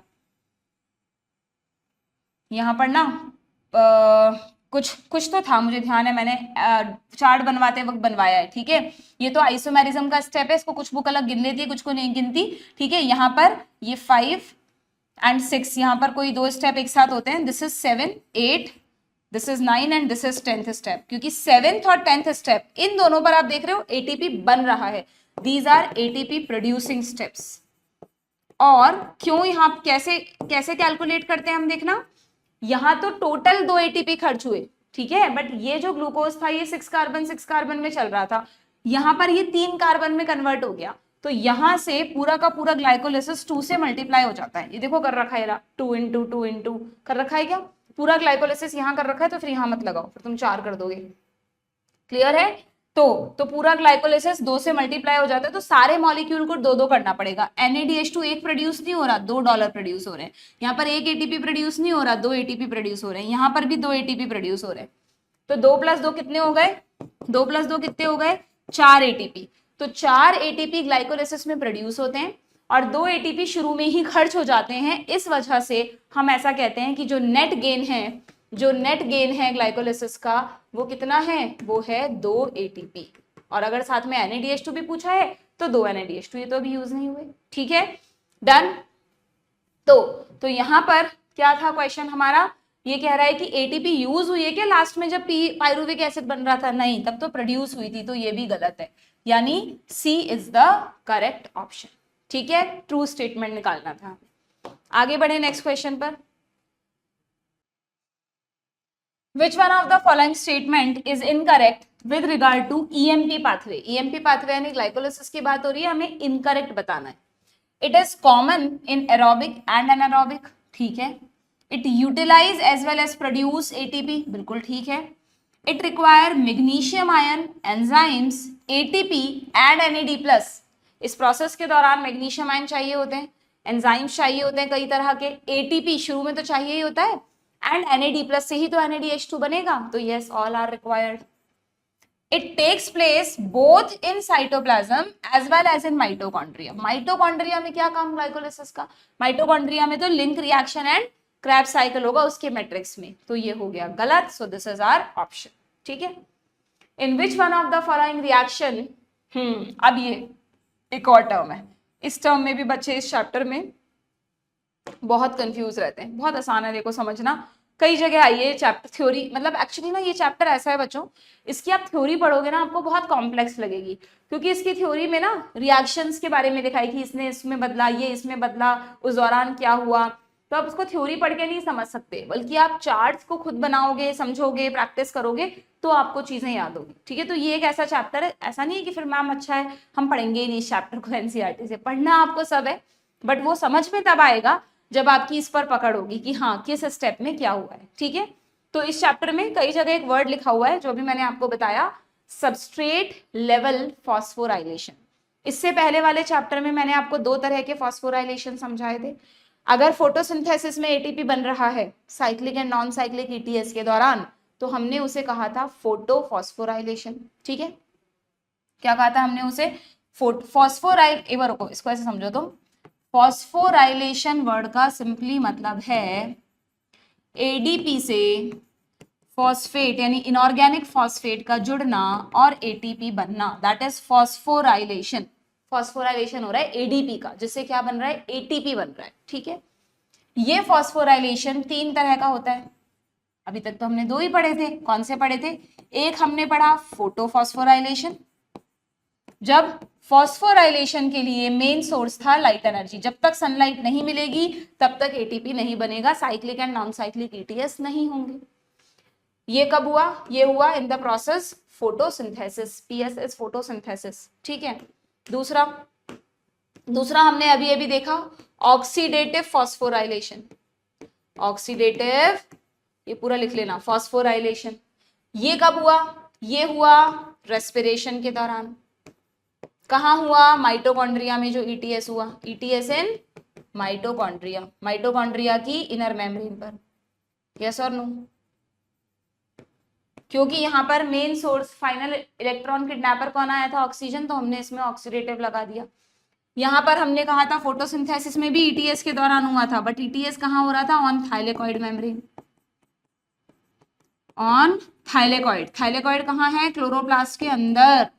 ये सब चीजें ध्यान रखनी है आपको। अब एक और तरह का फॉस्फोराइलेशन समझो। फॉस्फोराइलेशन मतलब ATP का जुड़ना। अभी क्या मैंने तुम्हें इस पूरे प्रोसेस में ऐसा कहा बच्चों कि कुछ जगह पर सेल डायरेक्टली ATP बना सकती है? एरोबिक रेस्पिरेशन में हमने कहा ग्लाइकोलिसिस में 2 ATP सीधा बन गए बिना ETS में गए। यहाँ पर क्रैब साइकिल के दौरान GTP बना which is equivalent to ATP। तो ये जो दो जगह एटीपी फॉर्मेशन हो रहा है, कहां पर, एक तो ग्लाइकोलिसिस में और एक क्रैब्स साइकिल के दौरान। क्रैब्स साइकिल में सीधा एटीपी नहीं बनता, पहले जीटीपी बनता है, बट जीटीपी में से बस ग्वानिन हटा के एडेनिन लगाना है, ग्वानोसिन हटा के एडिनोसिन लगाना है, तो उसको कपलिंग रिएक्शन बोलते हैं, एक जगह लिखा हुआ आएगा। तो इसको भी आप एटीपी बनना ही मानेंगे, क्योंकि जीटीपी को यहाँ तो नहीं जाना पड़ रहा ना, GTP is not a dollar कि उसको ईटीएस में जाना पड़े और तब जाके एटीपी बने, नहीं, यहीं पर सीधा वो जीटीपी में ग्वानोसिन हटा के एडिनोसिन लगा दो, बन गई एनर्जी। ठीक है, तो इन दोनों को, क्योंकि ईटीएस के थ्रू नहीं हो रहा इसमें एटीपी का फॉर्मेशन, सीधा डायरेक्टली एक प्रोडक्ट दूसरे में बदल रहा है तब हो रहा है, इसलिए हम इस तरह के फॉस्फोराइलेशन को कहते हैं substrate level phosphorylation. So the third one is substrate level phosphorylation. ठीक है, विदाउट एटीएस, डायरेक्टली एटीपी बनेगा विदाउट एटीएस, यहाँ कोई इलेक्ट्रॉन ट्रांसपोर्ट नहीं हो रहा है। ये कहाँ होगा, ये होगा ड्यूरिंग ग्लाइकोलाइसिस, एक तो ग्लाइकोलाइसिस के दौरान हो रहा है और एक होगा ड्यूरिंग क्रैब्स साइकिल। ठीक है, समझ में आ गया आपको, ध्यान रहेगा ये वर्ड। तो यहाँ क्या पूछा है हमसे क्वेश्चन में, इस तरह की चीजें तुम भी कहीं लिख के रखते हो अपने नोट्स वगैरह में या दिमाग में तो रख सकते, तो सच्ची तो बात ही क्या होती मैम, है ना। बट जनरली हम सीखते वक्त तो हमें लगता है यार याद रहेगा, इतनी सी तो बात है, बट बाद में 3 महीने 4 महीने बाद जब उस पर बेस्ड क्वेश्चन करते हैं और वो टर्म हमें नहीं मिलती तो हम फिर परेशान हो जाते हैं, फिर बड़े बड़े वीडियोस ढूंढो, लेक्चर्स ढूंढो, उनमें से निकालो ढूंढ के ऐसी चीजें, वो मुश्किल होता है बच्चों। इसलिए हमेशा अपनी हैबिट रखो, जब भी कोई अच्छा लेक्चर देखते हो, कुछ अच्छा सीखते हो, तो अपनी नोटबुक में उसको लिखो, और प्लीज ऐसी जगह लिखो कि तुम्हें पता रहे कि हमने कहाँ लिखा है। मोस्ट ऑफ द बच्चे ऐसी जगह लिखते हैं कि उन्हें याद ही नहीं रहता कि कहाँ लिखा है। ठीक है, तो बेस्ट तो मैं यही कहती हूँ कि एक ही नोटबुक होनी चाहिए आपके नोट्स की, उसी में हर चीज लिखी होनी चाहिए, और उससे भी अच्छा है अपनी एनसीईआरटी में लिख लो, पर एनसीईआरटी में इतना भी मत लिख लो कि पूरी एनसीईआरटी भर जाए और कल को पढ़ने बैठे हैं तो उसको पढ़ने में ही नहीं आए कि क्या अक्षर लिखा हुआ है। It all depends on you. ठीक है, चलिए, तो ये कह रहा है कि इनमें से, अच्छा रिएक्शंस दे दी इसने 4 और पूछा है कहां पर ये प्रोसेस नहीं हो रहा है। तो पहले तो हमें ये पता होना चाहिए कि कौन कौन सी रिएक्शन पर होता है। तो देखो ये रहा, ग्लाइकोलाइसिस में 2 जगह होता है ये प्रोसेस, ये दोनों सबस्ट्रेट लेवल फॉस्फोराइलेशन है, सबस्ट्रेट लेवल फॉस्फोराइलेशन है। जब, ये आपको अब थोड़ा सा रटना पड़ेगा, जब 1,3 डाई पीजीए बदलता है 3 पीजीए में, हाँ देखो मैं कह रही थी ना यहाँ पर एक स्टेप मिसिंग है, ये रहा पीजी, अच्छा ये पीजीएल है, ये लिखा है ना बच्चों ग्लिसरॉल्डिहाइड, ये तुम अपने आप पढ़ना, मैं अभी नहीं पढ़ा रही, छोड़ो। ठीक है, पीजीए, अभी फिर पूरा ग्लाइकोलाइसिस पढ़ाने लग जाऊंगी मैं, वहां है लेक्चर में, इसी चैनल पर लेक्चर मैंने अपलोड किया हुआ है बाय पीजी, और ये है 3 पीजी, एक फॉस्फेट हट गया। तो 1,3 बिस फॉस्फेट में 2 फॉस्फेट थे, यहाँ एक रह गया, तो एटीपी का फॉर्मेशन हुआ। तो जब 1,3 बाई पीजीए 3 पीजीए में बदलता है एक, तो तब एटीपी बनता है, दैट इज एसएलपी। और लास्ट में जब पीईपी, यहाँ पे पीजीए से आपने देखा क्या हुआ, ये 3 पीजीए था, इसका आइसोमर बना 2 पीजीए, फॉस्फेट 3 से कूद के 2 पे आ गया। ठीक है, और फॉस्फोइनॉल पायरुवेट में से फॉस्फो हटा दो, इनॉल हटा दो, तो बच गया पायरुवेट। इसका उल्टा हुआ था क्या कहीं, ऐसा कहीं पढ़ा था हमने जहाँ पे पायरुवेट से पीईपी बन रहा है? याद करो पीईपी कहाँ था, देखें किसको याद आ रहा है, कौन अच्छे से रिवीजन करता है मैम के साथ। पीईपी हमने पढ़ा था C4 साइकिल में, C4 साइकिल में प्राइमरी CO2 एक्सेप्टर कौन था, पीईपी, और लास्ट में रीजनरेट कौन हो रहा था, पीईपी। कौन रीजनरेट कर रहा था, पायरुविक एसिड। ठीक है, वहां खर्च हो रही थी ना एटीपी, इसीलिए हो रही थी, क्योंकि जब पीईपी पीए में बदलता है तो एटीपी बनाता है, तो अगर पीए पीईपी में बदलेगा तो एटीपी खाएगा, कंज्यूम करेगा। ठीक है, तो दीज आर 2 एसएलपी स्टेप्स, यहाँ याद रखना तुम। और क्रैब्स साइकिल में भी देख लेते हैं कहाँ पर बनी है, जीटीपी कहाँ बना है, वहीं एटीपी बनेगी तुम्हारे क्रैब्स साइकिल में। हाँ लिख रखा है, ये रहा, ये जीडीपी से जीटीपी दिखाया है, इसके साथ में लिख लेना दिस इज कप, यहाँ पर एक कपलिंग रिएक्शन होती है, कपलिंग रिएक्शन होती है। कपलिंग रिएक्शन का मतलब ये जो जीटीपी है ना, ये तो बदल जाता है वापस जीडीपी में। ठीक है, और अपना फॉस्फेट दे देता है किसको, एडीपी को, अपना फॉस्फेट एडीपी को दे देता है कि तुम एटीपी बना लो। इस तरह की कपलिंग रिएक्शन होती है। ठीक है, वो तो मैं तुम्हें समझाने के लिए बता रही थी कि जी को हटा के ए लगा दो, एक्चुअली ऐसा होता है, कहीं लिखा भी यही है एनसीईआरटी में। ये रहा, in a coupled reaction, coupling reaction, GTP GDP में बदल जाता है और उसी दौरान एडीपी फॉस्फेट को बदल के एटीपी बनाता है। तो this is SLP, this is SLP. Substrate level phosphorylation कब हुआ, यहाँ पर पढ़ लो, यहाँ पर लिख रहा है ये कब होता है, ये होता है during the conversion of succinyl को ए टू सक्सिनिक एसिड। जीटीपी का सिंथेसिस कब होता है बच्चों, जब सक्सिनाइल को ए सक्सिनिक एसिड में बदलता है। अब देखो कितनी बड़ी गड़बड़ करते हैं एनसीईआरटी में। अब तुम्हें शॉर्ट में समझाने के लिए इन्होंने क्या किया, क्रैब साइकिल का भी समराइज वर्जन दिया है। क्रैब साइकिल के सारे प्रोडक्ट नहीं दिए भाई, ये एसिटाइल को ए है, ये ओ ए है, दोनों रिएक्ट करके सिट्रिक एसिड बनाते हैं तो बिल्कुल ठीक है, बट यहाँ सिट्रिक एसिड के बाद पहले आइसोसिट्रिक एसिड बनता है, वो गायब कर दिया।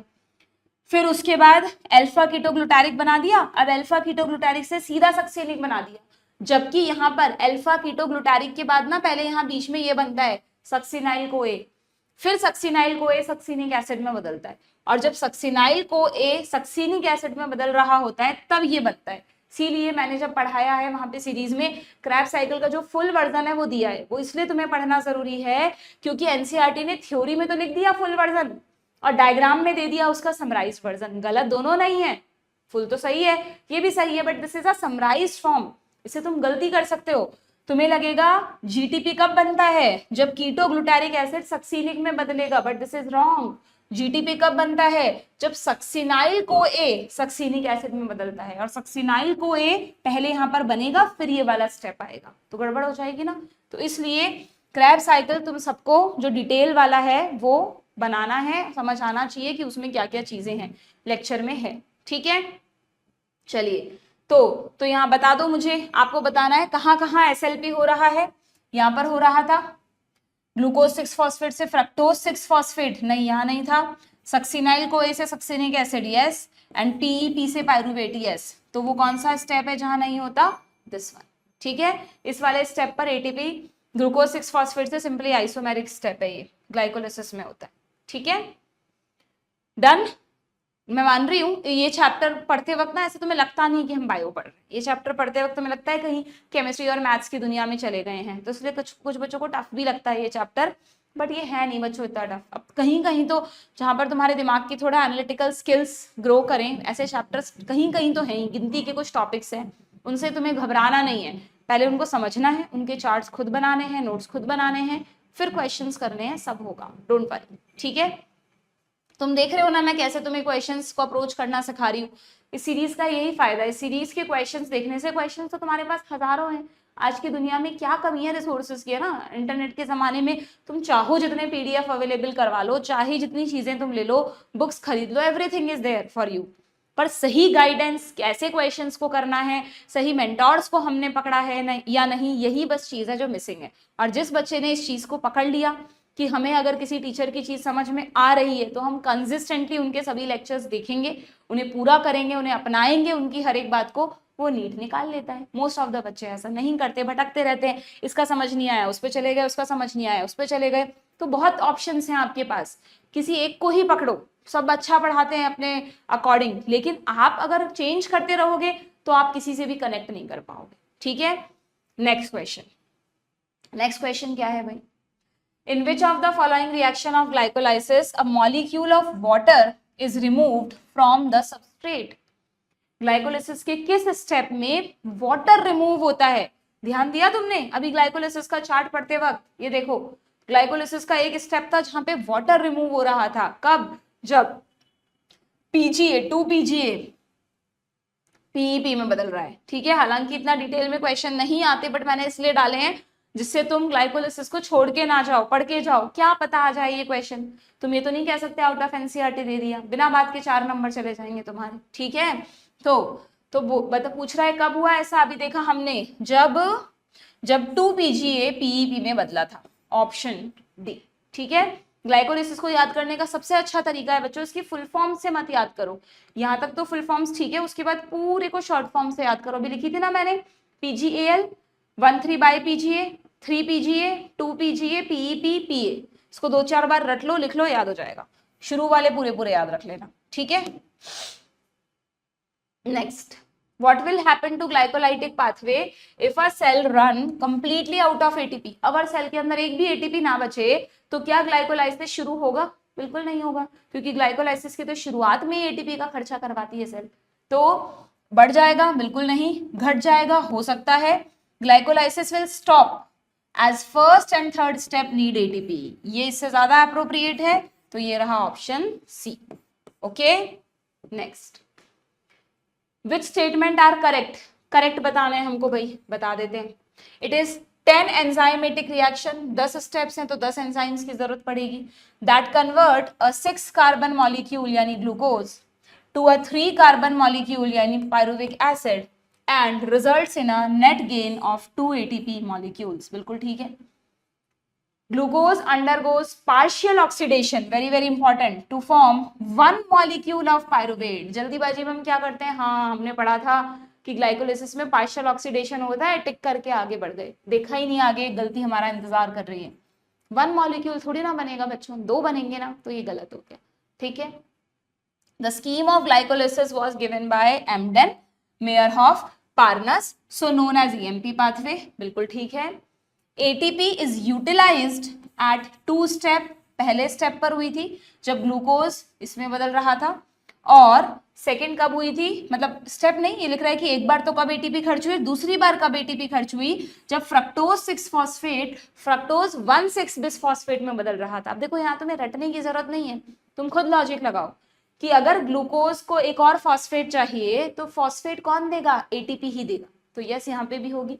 यहाँ देखो फ्रक्टोज 6 फॉस्फेट यानी फ्रक्टोज के 6th कार्बन पे फॉस्फेट ग्रुप जुड़ा हुआ है, उससे बन रहा है फ्रक्टोज 1,6 बिसफॉस्फेट, यानी फ्रक्टोज को पहले कार्बन के लिए भी फॉस्फेट चाहिए, तो फॉस्फेट डोनर कौन है, एटीपी। तो यस इन्हीं दोनों स्टेप्स पर एटीपी का खर्चा होता है। कब, जब ये यहाँ पे फॉस्फोराइलेशन हुआ, किसका, एटीपी नहीं, फॉस्फोराइलेशन ग्लूकोज का हुआ। ठीक है, और जब फ्रक्टोज 6 फ्रक्टोज 1,6 में बदला तब। ठीक है, तो आप बहुत लॉजिकली याद रख सकते हो, ये भी बिल्कुल ठीक है। Glycolysis takes place in mitochondria, नहीं भाई ये गलत है। तो यहाँ पर फर्स्ट, थर्ड एंड फोर्थ ये 3 स्टेटमेंट्स आर करेक्ट, यानी option A, first, third and fourth. ठीक है, डन। ऐसे इतने बड़े बड़े क्वेश्चंस को देखकर घबराना नहीं है कि हमसे नहीं होगा, फिर तुम पहले ही हार मान गए, है ना। करो एक बार, कितने सिंपल स्टेटमेंट्स थे, जिसने ग्लाइकोलाइसिस पढ़ रखा है तो यूं ही कर देगा इस क्वेश्चन को। तो आपको हर तरह के क्वेश्चन करने हैं, क्या पता नीट में कैसा क्वेश्चन तुम्हारा इंतजार कर रहा होगा एग्जाम हॉल में। You have to be prepare for each and everything. जो रियल सोल्जर है, असली योद्धा है, वो तो हर चीज के लिए तैयार होके जाएगा, थोड़ा सोचेगा कि छोटे छोटे क्वेश्चन अटेम्प्ट कर आएंगे, बड़े बड़े छोड़ देंगे, फिर मार्क्स भी वैसे आएंगे, फिर नहीं मिलेगी गवर्नमेंट सीट। ठीक है, चलिए, पायरुवेट से इथाइल अल्कोहल और CO2 बन रहे हैं। अब कौन सी किसकी बात हो रही है, अल्कोहलिक फर्मेंटेशन की। ठीक है, तो the above reaction needs 2 enzymes. अच्छा, यहाँ पर ये जो मैंने तुम्हें अभी प्रोसेस बताया था, ये ग्लाइकोलाइसिस के क्वेश्चंस हो गए हमारे। अब आ रहे हैं हम फर्मेंटेशन वाले स्टेप पर, यानी एनारोबिक रेस्पिरेशन पे, जहां पे तुम्हें ये चार्ट दिया है। ठीक है, इस चार्ट को जरा ध्यान से देख लो। यहाँ पर तुम्हें समझाया है कि ग्लूकोज जो है वो बदल गया पायरुवेट में, तो ये पूरा जो पार्ट है बच्चों, दिस इज ग्लाइकोलाइसिस। इसमें ऐसा नहीं कि सिर्फ ये 3 ही प्रोडक्ट बने, सब होगा, पूरा 1 2 3 4 5 6 7 8 9 10 सारे स्टेप्स होते हैं, but this is a summarised version. Again ये समराइज्ड फॉर्म है, इसमें मेन प्रोडक्ट दिखा दिए, जैसे 3PGAL लिख दिया यहाँ पे 1 2 3, है ना, शायद कितने स्टेप हो गए थे, देख लेना तुम, वो सारे हो गए। फिर ये एक ये वाला स्टेप दिखा दिया, उसके बाद सीधा 3PGA दिखा दिया, सीधा PEP दिखा दिया, और फिर पायरुविक एसिड दिखा दिया। बट यहाँ सारे के सारे 1 से लेकर 10 तक सारे स्टेप्स हुए। ठीक, तो ग्लाइकोलाइसिस तो एज इट इज है। अब मैंने तुम्हें कहा पायरुवेट के 2 फेट हो सकते हैं, या तो ये बदल जाएगा लैक्टिक एसिड में, या तो ये बदल जाएगा इथेनॉल और CO2 में। अगर इथेनॉल और CO2 बन रहा है तो अल्कोहलिक फर्मेंटेशन, और अगर लैक्टिक एसिड बन रहा है तो लैक्टिक एसिड फर्मेंटेशन। दोनों ही स्टेप्स पर NADH2 खर्च हो जाएंगे, जो बने हैं, डॉलर खर्च हो जाएगा यहीं पर। ठीक है, अब अगर हम इसकी बात करें, किसकी, अल्कोहलिक फर्मेंटेशन की, और इसकी बात करें लैक्टिक एसिड फर्मेंटेशन की, तो दोनों ही प्रोसेस में अगेन एंजाइम्स यूज होते हैं। उन एंजाइम्स के नाम यहाँ पर तुम्हारी बुक में दे रखे हैं। क्या दे रखे हैं, तुम्हें यहाँ पर लिखना है, यहाँ पर ब्रैकेट में लिख लो और यहाँ पर ब्रैकेट में लिख लो एंजाइम्स के नाम क्या हैं। देखो ये रहे, यहीं पे दिखा देती हूँ मैं तुम्हें, कि एक तो है pyruvic acid D carboxylase and alcohol dehydrogenase. D carboxylase कहां पर आएगा, जहां पे डी कार्बोक्सिलेशन हुआ है, यानी CO2 निकली है, तो बट ऑब्वियस CO2 निकलती है अल्कोहल के साथ, तो डी कार्बोक्सिलेज एंजाइम इसमें यूज होगा। ध्यान रखना, जहां पे 2 प्रोडक्ट है वहां 2 एंजाइम है, जहां एक प्रोडक्ट है वहां एक एंजाइम है। बल्कि एक्चुअली पता है क्या होता है, अगेन तुम्हारी बुक में पूरा नहीं दे रखा है, ये एक स्टेप में नहीं बन जाते दोनों, पहले पायरुविक एसिड बदलता है एसिटिक एसिड में और फिर बाद में इथेनॉल बनता है, ठीक है। जब एसिटिक एसिड में बदल रहा होता है ना वो, तभी साथ में CO2 बन जाती है और फिर फाइनली एसिटिक एसिड इथेनॉल में बदल जाता है। तो एक्चुअली ये भी 2 स्टेप प्रोसेस है, तो 2 स्टेप है तो 2 अलग अलग एंजाइम चाहिए। तो इसलिए अल्कोहलिक फर्मेंटेशन जब होगा तब तो आपको ध्यान रखना है कौन से 2 एंजाइम, पायरुविक एसिड डीकार्बोक्सिलेज और अल्कोहल डिहाइड्रोजनेज। डीकार्बोक्सिलेशन और अल्कोहल दोनों साथ में आएंगे। और जब लैक्टिक एसिड बन रहा है बच्चों, तब एक ही एंजाइम चाहिए, that is lactic acid dehydrogenase. कहाँ है उसका नाम? Lactic acid dehydrogenase, where it is, ये रहा, लैक्टेट डिहाइड्रोजनेज, ठीक है। तो यू हैव टू रिमेंबर, ये आपको थोड़ा सा रटना पड़ेगा, याद करना पड़ेगा। भाई देखो डिहाइड्रोजनेज तो साफ ही दिख रहा है, हाइड्रोजन निकाल रहे हैं ना इसकी NaDH2 की, तभी तो एक्चुअली आपको कुछ समझ में आ रहा है यहाँ पे ऑक्सीडेशन रिडक्शन वाला पार्ट, कि जो फर्मेंटेशन का प्रोसेस है ना बच्चों, वहां हुआ क्या देखना जरा, वहां पर NaDH2 ने हाइड्रोजन डोनर की तरह काम किया, अपने हाइड्रोजन दे दिए, खुद Na+ में बदल गया और हाइड्रोजन किसको मिले? पायरुवेट को। तो पायरुवेट अगर हाइड्रोजन एक्सेप्ट कर रहा है तो पायरुवेट का क्या हुआ? रिडक्शन। तो ग्लाइकोलिसिस तो एक तरह का ऑक्सीडेशन है, पार्शियल ऑक्सीडेशन, बट ये जो फाइनल स्टेप है this is actually a reduction step. अगर पायरुवेट एरोबिक रेस्पिरेशन में जाता तो दोबारा ऑक्सीडाइज होता, लेकिन अगर ये फर्मेंटेशन कर रहा है, अगर एनारोबिक में जा रहा है, तो लास्ट में पायरुवेट का रिडक्शन होता है। This is the only part जब रेस्पिरेशन में रिडक्शन हो रहा है, किसका? पायरुवेट का। तो रिड्यूसिंग एजेंट चाहिए, रिड्यूसिंग एजेंट कौन होता है? Hydrogen donor. तो वो कौन है? NaDH2। तो NaDH2 दोनों ही केसेस में किसकी तरह काम करेगा? It act as reducing agent, क्योंकि किसका रिडक्शन हो रहा है? पायरुविक एसिड का। तो क्या मैं ऐसा कह सकती हूँ कि जो फर्मेंटेशन है वो एक तरीके का रिडक्शन प्रोसेस है? ग्लाइकोलिसिस तो ऑक्सीडेशन है, बट जो फाइनल फर्मेंटेशन है वो एक तरह का रिडक्शन प्रोसेस है। और दोनों में आपको एंजाइम्स के नाम याद रखने पड़ेंगे। तो एंजाइम के नाम में डिहाइड्रोजनेज क्यों आया? क्योंकि इस एंजाइम ने ही क्या किया? NaDH2 से हाइड्रोजन निकाल के पायरुवेट को दे दिए और प्रोडक्ट बना दिया लैक्टिक एसिड। तो एंजाइम का नाम हो गया लैक्टेट डिहाइड्रोजनेज। यहाँ पर क्या हुआ? मैंने कहा ना 2 स्टेप प्रोसेस है, तो जो फर्स्ट स्टेप है उसमें एसिटिक एसिड और CO2 बनती है। तो पहले स्टेप पर CO2 निकलती है, इसलिए एंजाइम का नाम है पायरुवेट डीकार्बोक्सिलेज। पायरुवेट से CO2 निकालनी, और फिर नेक्स्ट लास्ट स्टेप पर ये काम आता है, NaDH2 इसमें बदल जाता है। तो ये कौन हो गया? अल्कोहल प्रोडक्ट क्या है? अल्कोहल, हाइड्रोजन निकाली, डिहाइड्रोजनेज, ठीक है, डन। तो बस वही चीज तुमसे यहाँ पूछी है कि अल्कोहलिक फर्मेंटेशन में कौन से 2 एंजाइम लगेंगे? पायरुवेट डीकार्बोक्सिलेज लगेगा एक तो, और कहाँ लिख रखा है ये रहा, और अल्कोहल डिहाइड्रोजनेज लगेगा, बिल्कुल ठीक। अब यहाँ पर एक और गड़बड़ होती है, हाँ देखो ये रहा, ये भी तुम करके आ सकते थे, गलती इसमें भी हो सकती थी। हमें लगता कि यार पायरुवेट डिहाइड्रोजनेज एंड अल्कोहल डिकार्बोक्सिलेज भी तो हो सकता है, सिर्फ यहाँ से यहीं तो किया है इसको, बट ये एंजाइम्स के नाम नहीं है, क्योंकि पहले स्टेप पर पायरुवेट से CO2 निकलेगी। तो पायरुवेट डीकार्बोक्सिलेज होता है, ना कि डिहाइड्रोजनेज, ठीक है। और फिर फाइनली जब अल्कोहल बनेगा तब हाइड्रोजन निकालनी पड़ेगी, तो अल्कोहल के साथ डिहाइड्रोजनेज लगाना है, ठीक है, ये आपको ध्यान में रखना है। और एक चीज, क्या इस तरह का कोई एंजाइम है कहीं इस चैप्टर में? एक और एंजाइम है इस चैप्टर में जिसका नाम है पायरुवेट डिहाइड्रोजनेज। पता है कहाँ है वो एंजाइम? ये रहा लिंक रिएक्शन पे, उस पर भी क्वेश्चन आता है। सिट्रिक एसिड साइकिल से पहले लिंक रिएक्शन होती है क्या? बताया था क्या अभी मैंने तुमको? ये रही लिंक रिएक्शन, ये देखो, जब पायरुवेट एसिटाइल को A में बदलता है तो वहां पर जो एंजाइम है उसका नाम है पायरुवेट डिहाइड्रोजनेज, क्योंकि यहां पर पायरुवेट जो है वो किस में बदलता है? एसिटाइल को A में, तो पायरुवेट सबस्ट्रेट हो गया, और यहां पर NAD+ से NADH2 प्रोड्यूस होता है, ना कि NADH2 से NAD। तो कोई जरूरी नहीं है डिहाइड्रोजनेज वर्ड तब यूज हो जब NADH से NAD+ बन रहा है। NAD+ से NADH2 बन रहा है तो किसका डिहाइड्रोजनेशन हो रहा है? पायरुविक एसिड का। यहाँ पायरुविक एसिड से हाइड्रोजन डोनर है पायरुविक एसिड, वो NAD+ को हाइड्रोजन दे देगा और कहेगा लो तुम डॉलर बना दो, एक बाद में ATP बनाने के काम आएगा, और खुद किस में बदल जाएगा? एसिटाइल को A में, जो 2 कार्बन कंपाउंड है, इसके पास 3 कार्बन है तो साथ में एक CO2 भी बन जाएगी, ठीक है। ऐसा ही है बच्चों ये चैप्टर, मतलब इसको ना तभी समझ सकते हो तुम जब तुमने पूरा एकदम अच्छे से पढ़ा हो, एक बार नहीं ये चैप्टर 2-3 बार पढ़ा हो, नोट्स बनाए हो, बार बार चार्ट्स बनाए हो, चीजें को रिलेट करी हो, तब। तुमने नहीं किया है तो मैंने तुम्हारे लिए कर रखा है, प्लीज लेक्चर्स देख लेना, NCERT line to line series के, सब समझ में आ जाएगा, ठीक है, ठीक है, चलिए लंबा हो गया क्या सेशन? बस ये फर्मेंटेशन तक के क्वेश्चंस कंप्लीट कर लेते हैं, फिर क्रैब साइकिल वाले नेक्स्ट में करेंगे, ठीक है। The number of ATP produced when a molecule of glucose undergo fermentation. अगर फर्मेंटेशन हो रहा है तो सिर्फ 2 एटीपी है ना, एनारोबिक रेस्पिरेशन में एक ग्लूकोज इज बराबर 2 एटीपी। ये क्या दे दिया? अच्छा, ये वही डायग्राम है जो मैं तुम्हें अभी बता रही थी, तुम्हें दिख रहा है क्या? मैं थोड़ा पढ़ देती हूँ तुम्हारे लिए। यहाँ पर लिखा है ग्लूकोज ग्लाइकोलिसिस से क्या प्रोडक्ट बना, तो पायरुवेट बनेगा। फिर दिखा रखा है कि अगर ऑक्सीजन प्रेजेंट है तो ये क्रैब साइकिल में चला जाएगा, तो क्या बनेगा? बी। और अगर ऑक्सीजन एब्सेंट है तो ये फर्मेंटेशन में चला जाएगा। तो 2 तरह का फर्मेंटेशन पूछा है, बैक्टीरिया में प्रोडक्ट क्या बनेगा और यीस्ट में प्रोडक्ट क्या बनेगा। कर दें हम?